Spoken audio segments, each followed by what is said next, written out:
welcome to Resett TV Talks with ARCC. This is your host Taiba Asif, and I'm also working as Youth Project Leader at Aotearoa Resettled Community Coalition. Hi, this is Poen, Community Support Coordinator, and you are watching us live from Auckland, New Zealand. The purpose of this Resett TV Talk with ARCC is to reset the New Zealand resettlement misinformation and to bring understanding about resettlement community journey to Aotearoa, New Zealand. In addition, this Resett TV Talk reflects on ARCC's advocacy for change as part of strategic priority by sharing our lived experience focusing on human rights approach. So based on our lived experience, there is an injustice practice in the resettlement sector, such as our side of the narrative is not being heard or understood by the focused resettlement service providers, that is government agencies or NGOs. So as we create this space to provide a resettlement community collective voice to tell true stories of our life. Through these Resett TV Talks, we are trying to reset this gap by sharing honest opinions from those who are with lived experience of resettlement journey to Aotearoa. This is sincere conversation with New Zealand public. Through this talk, we are trying to educate the New Zealand resettlement community on their rights, and this will allow them to know who they are, and this will allow them to discover more opportunities in New Zealand.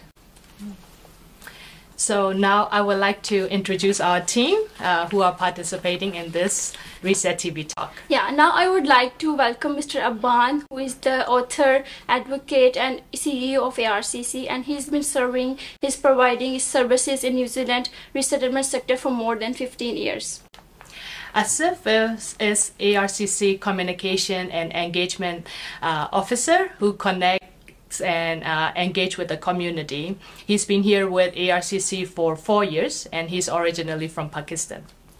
Mr. Faisal Fergley, who is originally from Sudan, and he came here in the New Zealand in 2014 through Malaysia, and he's been working as Community Support Coordinator at the Resettled Community Coalition. Here is Nadia, a media producer at ARCC, who is originally from Russia. She's been with ARCC for 3 years. So, Abban, how is the journey of the resettlement start?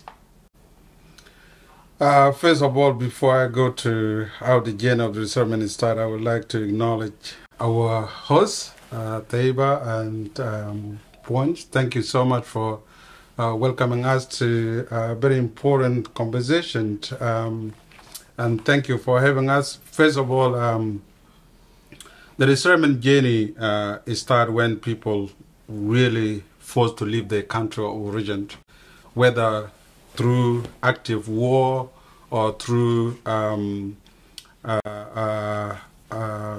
persecution of race or religion or social affiliated or politics. Those are kind of definition that many of people who are coming to New Zealand to settle here, those are kind of combination of the reason why they leave their country of origin. Yeah, in order to that also there are a few other people like political asylum people are doing, and these people, it's really difficult for them to leave the country, and it's not very easy, you know, like if someone said that, oh, you just come here to asylum, it's just remember this, it's really difficult to leave your country. Yeah, and Faisal, I want to ask you that what do you think that why people leave their country of origin? What problems do they face there? There is a lot of problems that make them leave. As I say, Mr. Abban and Asif, war. That's the big issue with the war, and there is another issues, politics, and there is the economic situation let them leave their country to other country, and it's very hard to leave your original country and go to other country and seeking something you don't know, and you're going to just nothing in front of your eyes, and you go in there and you found yourself with another people, another environment, and it's so hard. Really so hard. Yeah, but like you came to Malaysia and then you came to New Zealand. So do you wanna share that? What problems did you face in your country of origin? My problem when I left Sudan, it's economic one, and some problem with the existing government in that time. And I fled Sudan with my kids. When I go to Malaysia, I thought that I'm gonna start a new business there, and I already started there. There's a difference between people who's refugees staying in the camps and refugees staying in the airport. We are the people who staying in the airport, and that means we sitting in the town, any town in Malaysia. We sit in the capital and do our business and work there. It's a difference between the people who is coming from the camp. The camp, that means you flee your country and go to UNHCR camp. They put you there. But in the airport, it's different. You are living like a normal person, but still you feeling you are not belonging to this country because you feel left your country and you have a lot of issue you're facing there. That must be very even you walking in the street, you are not suitable. You see, that's not. You feel like you're not part of the community. Yes. I think one thing I need to add for our audience to have really very distinguished understanding about the journey is that when you leave your country of origin, is that you first of all you become displaced. Okay, that's how the thing starts. Yes. You are being displaced because you are looking for refuge. You are looking for safety, and that refuge has been identified in the neighbor's country or country which is you went and seek asylum from that country. So within refuge, asylum, host country, which is the country you've been given opportunity where you will seek safety, then what are you going to be able to do is that whether you are in a refugees camp or you are event asylum, so within that to distinguish process, within the refugees camp, first of all, you will be in a group, and that camp is a temporary, is not a permanent. Okay, so now what is happening within the camp? You will be vulnerable, even to the local host asylum country. The government, you will be able, you are vulnerable to them, and UNHCR as well. They will be able to take you through a legal process where you can establish the refugee status. Because people will think that, oh, everyone in the camp that is refugees. But it's misunderstanding or misusing the word refugees. First of all, to become a refugee, you will be assisted by UNHCR. And UNHCR will be able to assist you through a legal process. And through that legal process, you become genuinely your case that you establish to the UNHCR, then they will give you something called identification card, which is the protection ID. And that will allow you where you can do some of activities in that country. But honestly speaking is that based on people who've been in that situation, they describe the refugees camp is open prison. Open prison. Yes, open prison. The reason for it is that you can't do any activities. Okay? Whatever you said or whatever you've been asked to do, you need to say yes for it. Whether to UNHCR or whether to the local government of that country. Why? The reason because, first of all, you someone who looking for safety. And the reason you're not resistant to that because you're seeing those people, their authority, they are the power. Okay? So they're using their power to try to save you. So whatever they say, you need to say yes for it. Okay? So by using that, their power is put many people in a vulnerability. You know? It's put those people in a vulnerability. But given the sense of those has been given was a UNHCR, but first of all, I think we will be able to share what is UNHCR in the first place. Yes. Okay. So UNHCR is a part of UN, but what is UN? United Nations. United Nations. United Nations is an international organization founded in 1945. Okay.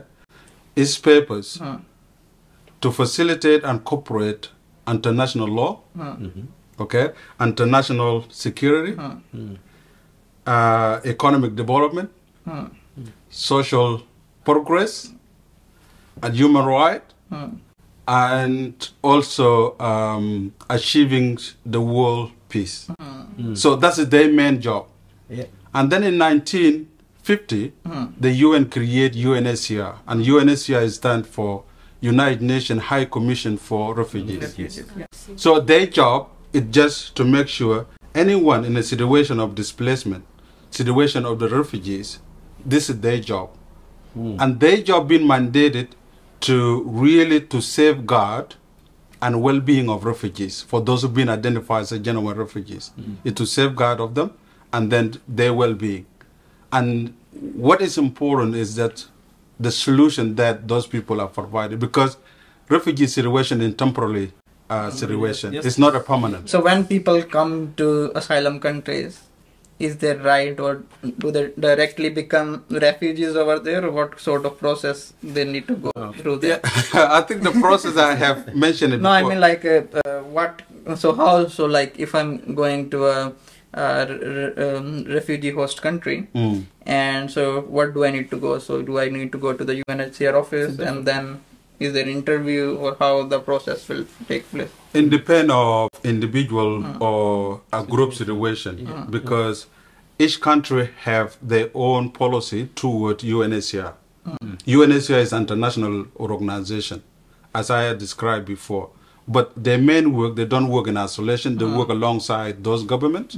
When governments require them to come and support what's in the situation of displaced people, to assist them and make sure that some of them are genuine refugees. So they have already signed an agreement in 1951 Geneva Convention, right? There are some countries, Some countries signed, some countries not. Like I was in Thailand, and the government was totally against refugees. So we were isolated over there, and sometime when you're just going out to buy some groceries, police will come there, and it's honestly speaking, and not pointing on individual, most of them, they are very corrupt. I'm sorry to say that. They come there and they ask for money. You know how they ask for money? They say that, okay, you are illegal here, you're illegal immigrant, you're making a crime. And that's your vulnerability. Yeah, you are vulnerable. exactly. And then you have no choice just to offer them bribe. Like for me, 3 times I was going out to buy some groceries and buy some milk for my niece and nephews, and then they come there, and I had to pay the money that I needed to buy the milk for my niece and nephew, and then they had let me go. And it's like, as Aban said, that the refugee camps are like open prison, but I think even the urban refugees who are living in Thailand, they are in open prison as well. Because the refugees camp situation is really totally compared to urban asylum. So urban asylum, I've been through it. I think Faisal been through it. You've been through it. Yeah. The difference is urban asylum, you will be able to go and apply to UN directly. They give you application and you fill the application. The same thing, you're going to go through a legal process where you will be given interview. Okay? If your case is not meeting the criteria of becoming a refugee, it will be declined. So it will take process like that. But within the urban society, you are allowed to work illegally. If there is a job, you will be able to go and work. But you work also, you are vulnerable to whoever you are working for. Because you don't have a right. Exactly. And that kind of the treatment, which is many of our community who've been really affected by that kind of treatment in refuge, asylum, host countries, and that treatment, they brought it with them. That's where people talk about historical trauma where we are today in the resettlement country. Thank you, Aban. So I want to ask you, Asif, when people reach the country of asylum, so what challenges do they face there? This is a very broad and big question. It's filled with challenges, one after another. So right after, like, I came to Thailand in 2013, and at that time I was just merely 18 years old, and first of all, I needed to study. When I needed to continue my study, even though I was in college at that point. And then when I moved there, the first challenge is that how do I communicate with UNHCR? So I needed to contact some. It's not like if you're going to the airport and just do asylum over there. You need to go to the city and find out that where is UNHCR office, and at that time there are no we were not used to Google Maps or this kind of technology, so we needed to talk to the the community. And then we went to the community, and they say that you need to go there alone, because if we come with you, they will think that we are bringing people for asylum. This is a very big issue there as well. And then when you went there and you just put application over there on the box, and then after that they will call you. It's not like if you're going to the UNHCR office and they will call you, okay, come, we'll do registration. It was not like that. So I put my application over there and then come back. And another issue was that at that time, because the Thailand government were putting rates on people who are living there illegally. Because we don't, as I told earlier, Thailand government does not sign the 1951 Geneva Act, and if anyone found illegally living over there, they will be persecuted, they will be put into prison. And the prison is not like that, you have space 4x4. So it's called Immigration Detention Center, and it's not a center, it's worse than hell. My brother-in-law was caught there and put into prison, and he served there six months.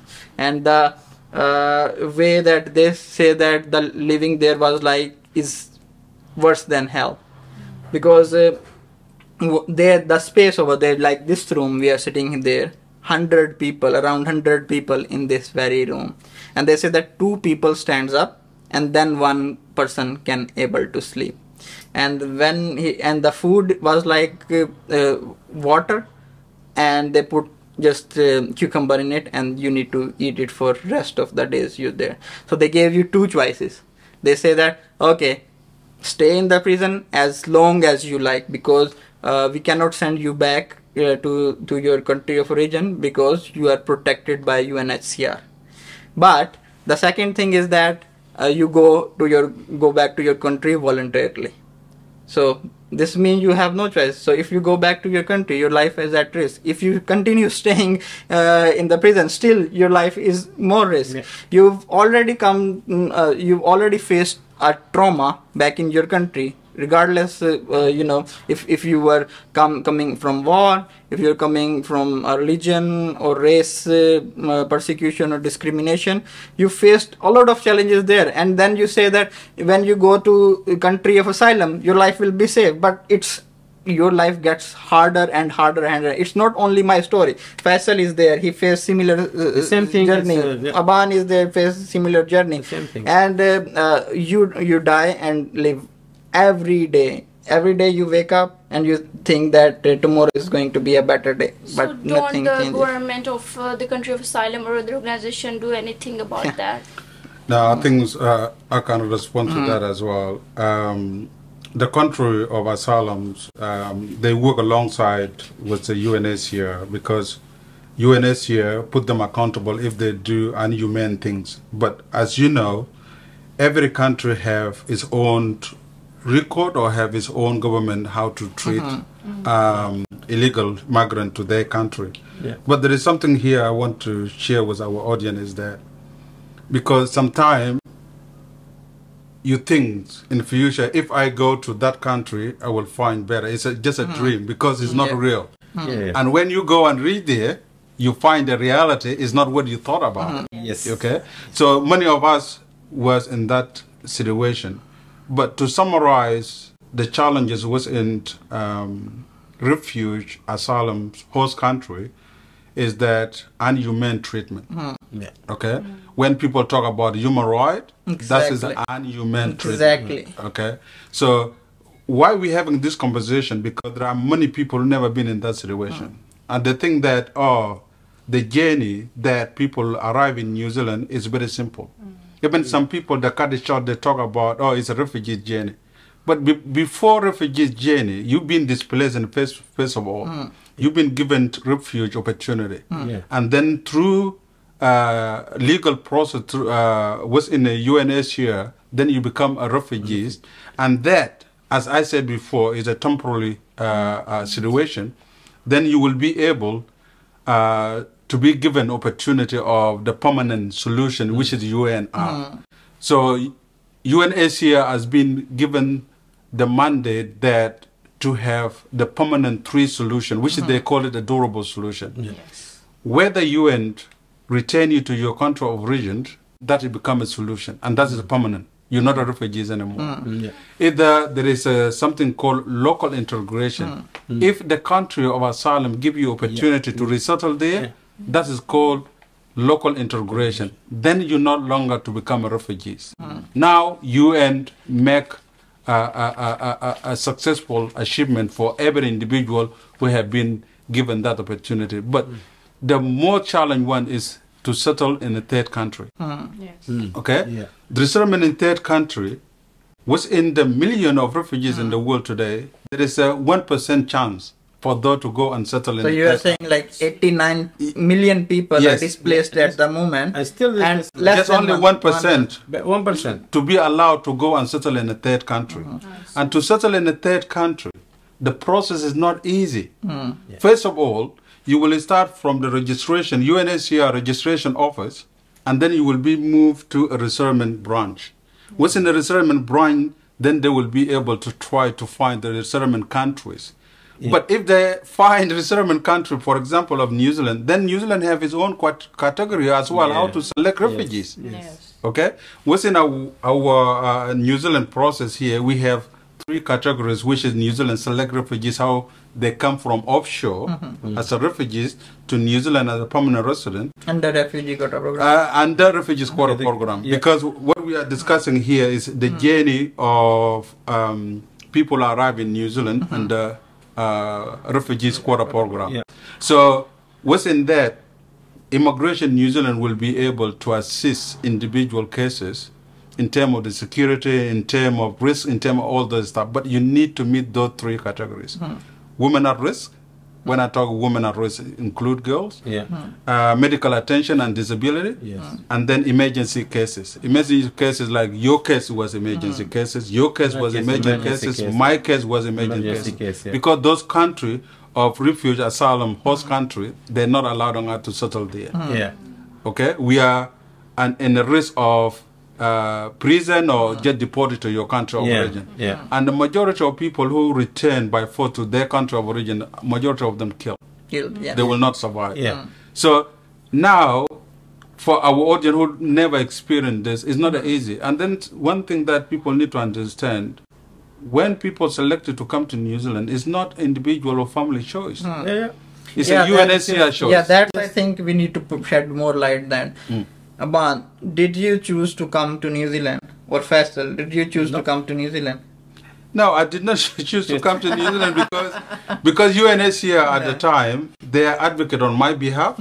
They know what is the best for me.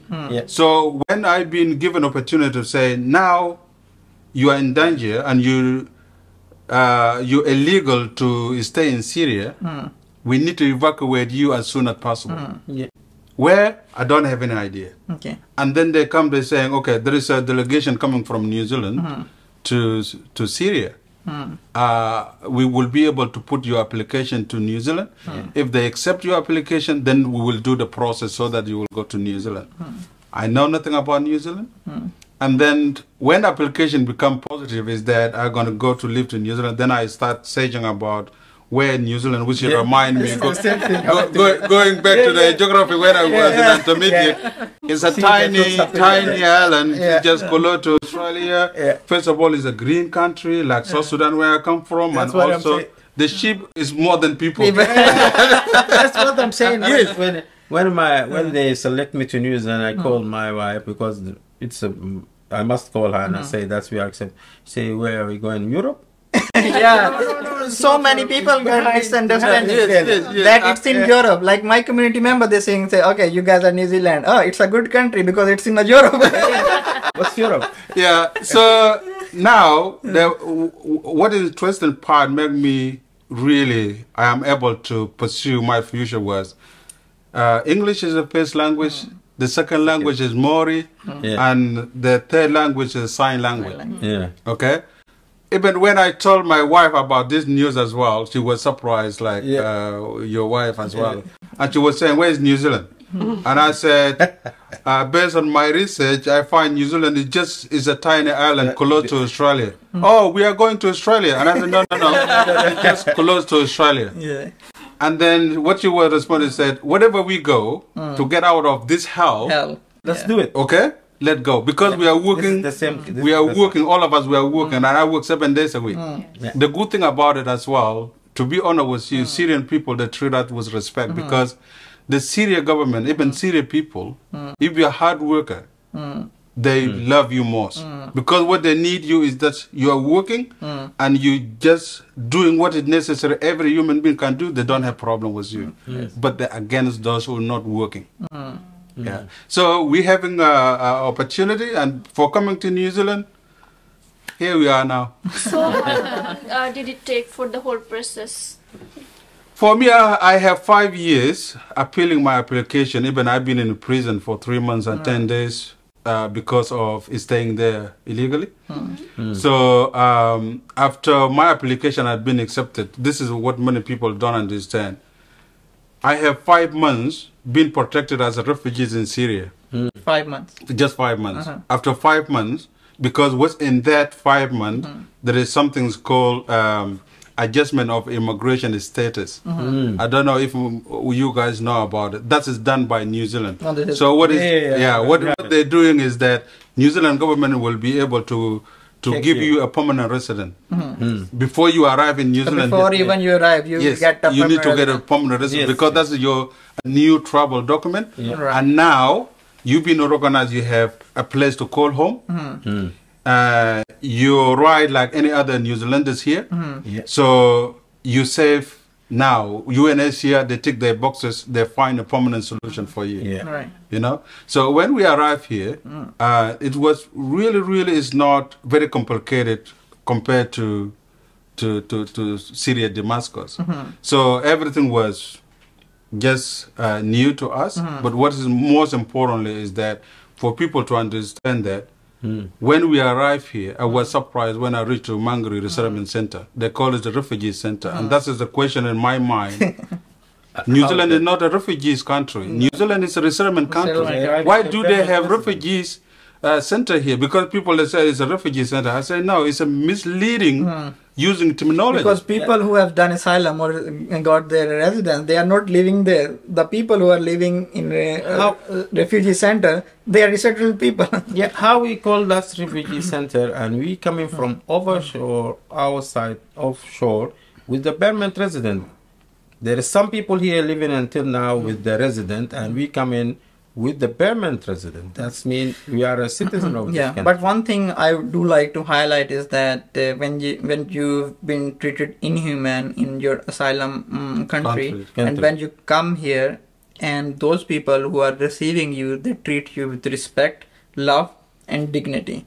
And when you come here, the very first day you arrive here, you feel like you belong in there. Even though you lived 5-10 years in your asylum country, and you never feel one time that this is where you belong. But the love, the respect these people give you is out of this world. This is the first time when I'm feeling my wife talk to me and say that's the first day we arrive here. The second day, I belong to this country. That's what she's saying. That's what the family is saying. That's okay. This is our country. We want to live here. This is the first generation. The second generation will come, the third generation will come, and we are the citizen of this country. So, Aban, can you reflect on your lived experience with New Zealand resettlement focused service providers, that is like government agencies and NGOs, compared to your experience in refugee host country?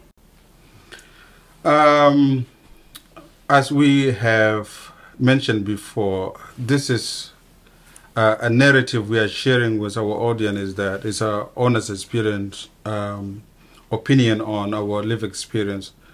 You can't compare the refuge asylum host country with resettlement country, because legally there is a definition for each country role. Mm-hmm. So within the refuge asylum host country is that you have limitation of movement, and also you work under tables, and also compared to some of the countries, but in my situation, it wasn't really 100%, because I've been in a prison based on what I have shared before. Coming to New Zealand, within the New Zealand services is really different. And the only things which is I've been caught up with is that the terminology that which is that terminology is used by the refuge host country. It's not a New Zealand country, because New Zealand is a resettlement country. And when resettlement has been achieved, it means that you're no longer refugees. But my argument is not blaming on the government. Okay? My argument is that our community members, we encourage them in order for them to start knowing who they are. Okay? Because it's important. Some people might say, oh, why do I need to be labeled or discriminated based on my background? Your role is just to ensure that you can aware those people or educate them who you are, because you are individual. Because sometimes in our community, we have faced a lot of challenge. Within our entering to New Zealand, there are two of people based on my experience. One, those who are confused, who don't know who they are, who don't know what they want in their life. Okay? There are those who know who they are and what they want, but because of the fear and the pressure of the society they live in, they're not confident and brave enough to come up and speak what is right and what is wrong. Yes. Okay? So this is what our community we are facing today. So my positive reflection on New Zealand service providers is just the only one thing is just the misuse and overuse the word refugees. Because those people are already they are permanent residents, those people are already the citizens of this country, and what they're doing, they're taking the right of those people. So you want to say that people who are here and come under refugee quota program, they are labeled as refugees, former refugees, and refugees background. Forced migrants. So I've been here for 4 years. Why they are still calling me refugees and former refugees and people from refugee background? Why I'm living in present? You are living in present. Why are we still recognized by our past background? I think there is two things attached to that. One, there are some agencies that do it based on their agenda. Either they're driven by political agenda or economic agenda to maintain their services based on that label. Okay? Because you are someone else. You're not part of us. Therefore, I want to save you. Okay? And you need to listen to me. Okay? So now what is happening is that it's not up to them. It's not their problem. They call you whatever they want to call you. But the problem is you allow them to label you. Because what is happening is this is very simple. As an individual, you have the power. You have the power. And that power, you give permission to them to use your power against you. Because I am sure 100% within a New Zealand context, if you communicate that clearly, they will respect you. Okay. But the problem is not them, the problem is you. Because you say yes for no. But we're coming back to the same mentality as you said, that when we were in asylum host countries, Yes. we have to say yes to Yes, everything. And we are coming here with the same mentality, and if we say no, we might get into trouble. That's why the new That's why I was that's one part of the challenge I focus on myself. Yeah. Okay, when I arrived here in New Zealand, the first 2 months I've been asked about work experience and qualification, and that question, for me, when I look at it, it's not a real question. It's just obstacle question, discriminatory question. But do I need to blame them? I say no. Okay. I need to look at myself, what I will be able, because if you look in a possibility, it's a very important, because the way you think is very important, because you are what you think. That's a solid statement. Okay. You are What you think. What you think? Yeah. If you think negative, it's going to earn you back. If you think positive, it's going to earn you back. But my thinking at the time, I have a driven force in my mind. Okay. They ask for work experience and they ask for qualification. Why I am not able to get it? And easy in New Zealand to get qualification and work experience. That's where I took that pathway. And believe me or not, rather than blame anyone else, the more you blame yourself, the more you get answers. Because many of us, they don't allow themselves to ask the question, who am I? So without pointing finger at anyone. each other, point finger at yourself. Yes. Self-reflection. And that will give you the opportunity to recover. Because I have a journey of 9 years just to recover. What does that mean, recover? From my point of view, the recover, I've been recovered through education I have obtained within in New Zealand, because the people I've been engaging with through education, they give me the opportunity to hear what I'm talking about. The work experience I have was a community and solving people problem. It gives me the opportunity to recover. Now, first of all, I need to forgive myself. Okay. Okay? I need to start from myself. I need to forgive myself.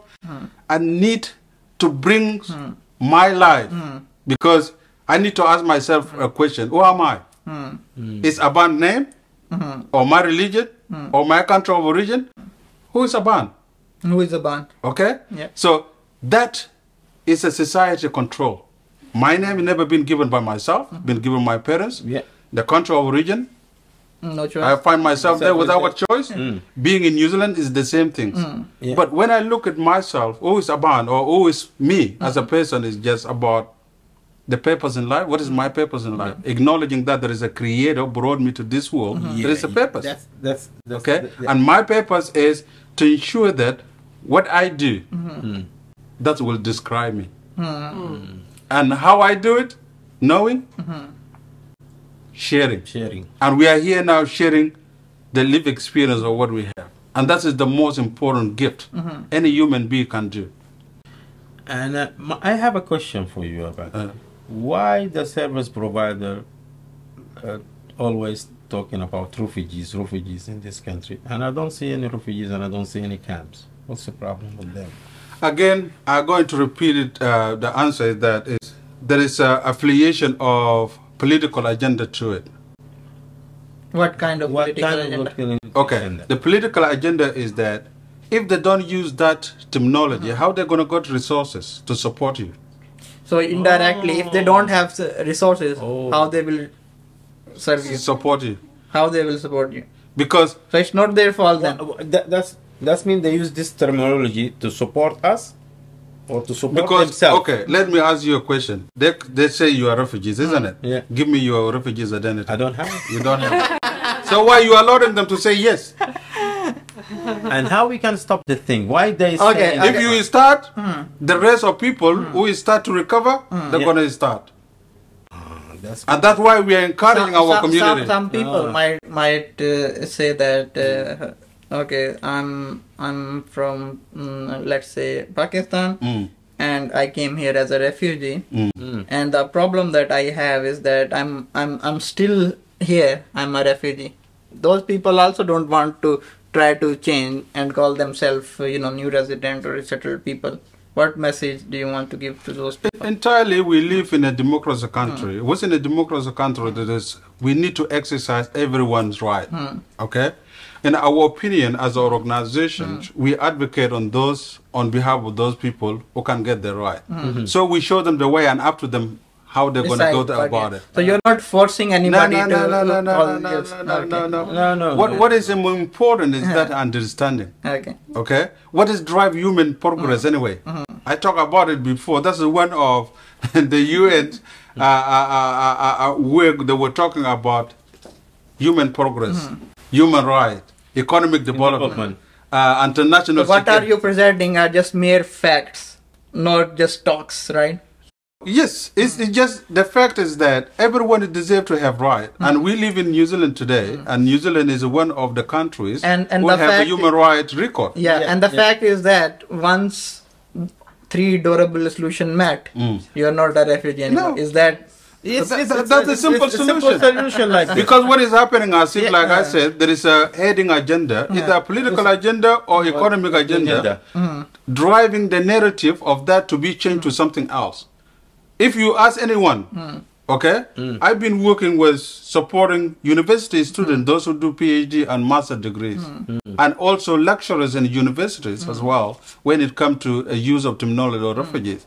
I've been over and over again repeating by saying the terminology you guys are use is not ethical or right, because those people, their title is not really what you are describing, because this is their past. But the question is going to be, if you know you're doing it wrongly and you're doing it anyway, that is a human rights violation. So then what is the right terminology to use? For example, we have 2 things which suggest itself. As an individual, I can say Taiba, that's your name. If I need to refer you to the country of origin, you are from Pakistan. Okay? If I want to describe your current status in New Zealand, either you are a New Zealand citizen or you are a New Zealand permanent resident. That is as an individual. And that need to be respected and need to be said clearly. Okay? When it becomes as a group, for us as a group, first of all, we've been forced to leave our country. Okay? Any one of us who arrived under refugees quota program in New Zealand, we've been forced to leave our country. No one has chosen to leave his country for the sake we want to come to whatever unknown country. So now, if we want to describe our circumstances, because when you talk about refugees, which has been captured by those service providers, it's a situation you've been through. But you need to show the situation you've been through, because you've been forced to leave your country of origin. As a group, we've been... So who am I? What am I? Am I a refugee? Former refugee? You are a citizen. You are a citizen of this country. No, it's independent of you, Asif. Independent of you how you define yourself. Because what we're having now, there is a destruction of identity. Because a lot of people in community, as you said, that they are confused. They don't know. Yes. Some organization they go, they say, okay, we are a former refugee organization. Some they go, they say we are a refugee organization. Some like ARCC, I don't think we use the word refugees because there are no refugees. So we use the terminology either what is forced migrant. Resettled. The terminology we use, first of all, when we arrive here, we are new resident. New resident. Okay? We are new resident. Then as a group, because we're resettling in this country, we are a resettled community. If we need to describe our background, this is where you put the word forced migrant. Because we are migrant in any way. But we've been forced to leave our country. Yes, forced migrants. So this is our language. But the language of service providers as a refugees or former refugees or refugees background, they entirely something associated with resources that they provide so to you're help saying you. that the resources, they need resources if they call people former refugees. So they need resources to call them. So how do ARCC get the resources? We are not labeling anyone. How do you get resources? That's why. Okay. I say for us, there is a very clear distinguish. What we're trying to do was in a New Zealand context. From my experience, what we're trying to do, we come to this country to have a better life. a better life is not being dependent on someone. A better life is about working hard and make sure you are contributing economically, socially to this country. Because we are saying it, this is our country, not just by saying, but by making sure you are working hard, you're paying your tax, you vote in the election, you exercising your democracy right in a way that everyone should respect you, regardless to your background. Okay? So for us, you ask about the resources, is because we are asking a government. But if we have a government that will listen and understand our circumstances, they're going to give us resources. But we having a competition because there are people, privileged in the system, who are there, whatever we want to do, they're going to go and cross you. Okay? Because already they have a network. Okay? And they are majority and you minority. You know what I mean? So it's not a pointing fingers about those people that are describing us as refugees or former refugees or refugees background. Entirely is their choice. But from our point of view, we don't want our narrative to be changed. We don't want our story to be changed based on their policy or based on their politics or based on their agenda. What we want to do as a human being, we want our story to be told by us. Because that's one of the missing pieces is that our story never been told by ourselves. It's been told by other outsiders. That's why we're having the opportunity for us to have this conversation, to share it with people who don't know our story. This is what we're doing now in ARCC. Let's tell about us. Don't tell about us, isn't it? Hear from us. Hear from us. Hear from us. Not about us. Hear from us. Sorry. Hear from us. Not about us. Yes. Hear from us. They are hearing from us now. Okay? That's what is important. Aban, I have a simple question to you. You're welcome, Nadia. Why you continue to do what you do? I think it's a part of self-recovery. I talked about it before. It's when you know who you are, it's important to start really do what you love most. So I find myself, after all those struggles, is that my purpose in life is to help others. Primary work I do is just to help others. But before helping others, I need to help myself first. So how did I help myself is that by going to school, study hard, by working volunteer more than 8 years or 9 years without paid, and that give me opportunity to 9 years. We work on that in ARCC. So that give me a tools and knowledge to be able to help other people. What does that mean? My cup of water is full. Now the extra water which is in the top, I want to share it with anyone. Yes. Very nice. Very important. That's the one.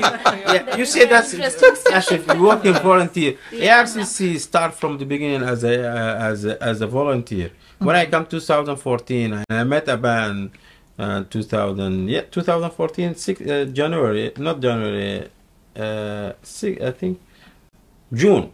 In the Matariki Day. Matariki Day.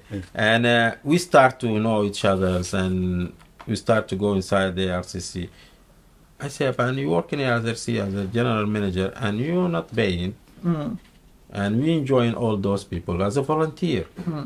No, we believe that we need to help our people to get out of that place. I think that is not you only, Faisal. We have many great leaders who've been within ARCC. So majority of them migrated to Australia. Some of them went other places after when they gained qualification of New Zealand, which is sometimes said New Zealand did not benefit from them. But part of do what I do today is very important when you have a human touch. Okay, when you've done something to someone and say thank you. That word itself. It's really very powerful.